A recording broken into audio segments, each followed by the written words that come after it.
go. It's just like, this sounds conspiratorial. And it's just like, what actually happened? And there's a couple like really important dates that happened that are historical that I think like set this structure really intentionally.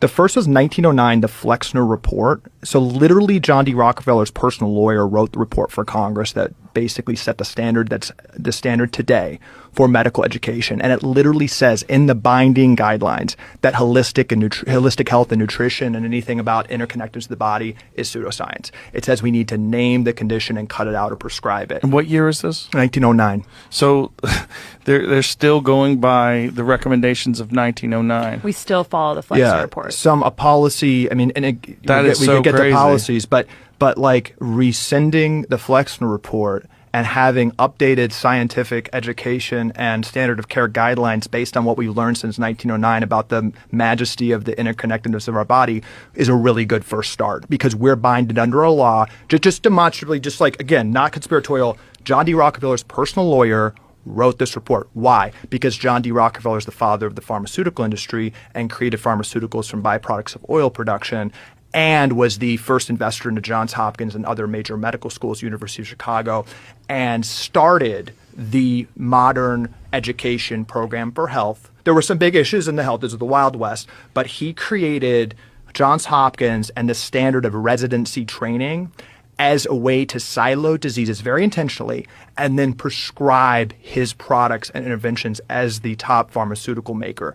And the medical schools that he created were basically a distribution system to him. Okay, so you get to World War II. Up until World War II, around that time, the 1950s, 1960s, I would argue almost any medical miracle you can think of or any listener can think of was created before that time. You know, it's all acute situations, emergency surgical procedures, sanitation procedures, antibiotics to make an infection not deadly. Almost every medical miracle we can think of was something that was going to kill you right away, infectious disease. And then you take the pill or take the treatment for a finite period of time and you stop it, or do the surgery quickly and you're cured.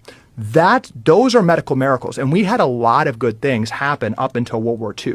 Very intentionally, the medical industry saw the birth control pill in the late 1950s, 1960s. And the birth control pill was the first pill in world history that people took for longer than a couple weeks. It was the first pill ever that is like, oh, interesting. You can actually convince someone to take a pill for years, for almost most of their life. Recurring revenue. And there was a huge emphasis of the medical industry to take the trust engendered up until 1960. RFK talks about this.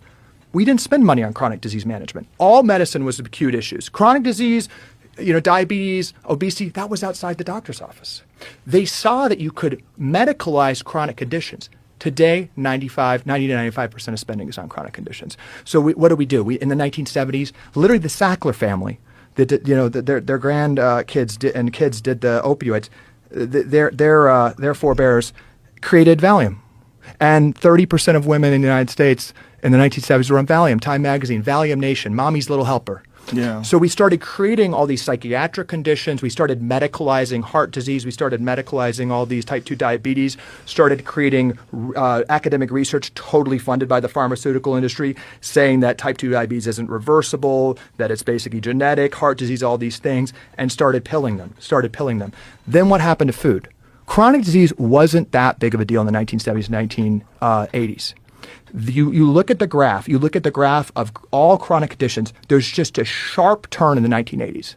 It's literally almost to the year of the Surgeon General report saying smoking wasn't great. So the second that report came out, Philip Morris and R.J. Reynolds were two of the largest companies in the world. It wasn't like Microsoft and Google on the top companies list. It was like cigarette companies. Dopamine is a really good thing to sell, which the tech companies do now. And they used their cash piles. And by 1990, the three largest M&A deals in American history, in world history, were cigarette companies buying food companies. So you had Nabisco bought by R.J. Reynolds, you had Kraft and U.S. Food and you see those graphs of all the food companies owned by like a couple companies. That was the cigarette companies. And they did two things very, very intentionally. They took over the institutions of trust to say ultra-processed food was healthy, and then they took their scientists and rigged the food itself to make it more addictive. Not to kill kids, but to make it more addictive. So you had that little food pyramid, which said ultra-processed food is great, low-fat, carbs, base of the pyramid. That was constructed literally by the cigarette industry to promote their addictive products. And this weaponization of food, as I call it, it's not just like this conspiracy. Literally, the cigarette industry, those two companies, Philip Morris and R.J. Reynolds, were the two largest food producers in the United States. Like 50% of American food were created by cigarette companies in the 1990s. And they have got us addicted and weaponized this food, and all chronic conditions have just shot up. It's because that ultra-processed food, literally, by tobacco industry scientists, hijacks our evolutionary biology. Again, you can't overeat grass-fed steak, but these food, with scientists much smarter than any of us, that's what they're doing. They're shutting off our satiety signals. The byproduct of this cheap addictive food, which we don't even have research for yet, is that it's sprayed with all these chemicals. It's sprayed with 10,000 chemicals that are allowed in the United States when only 400 are allowed in Europe.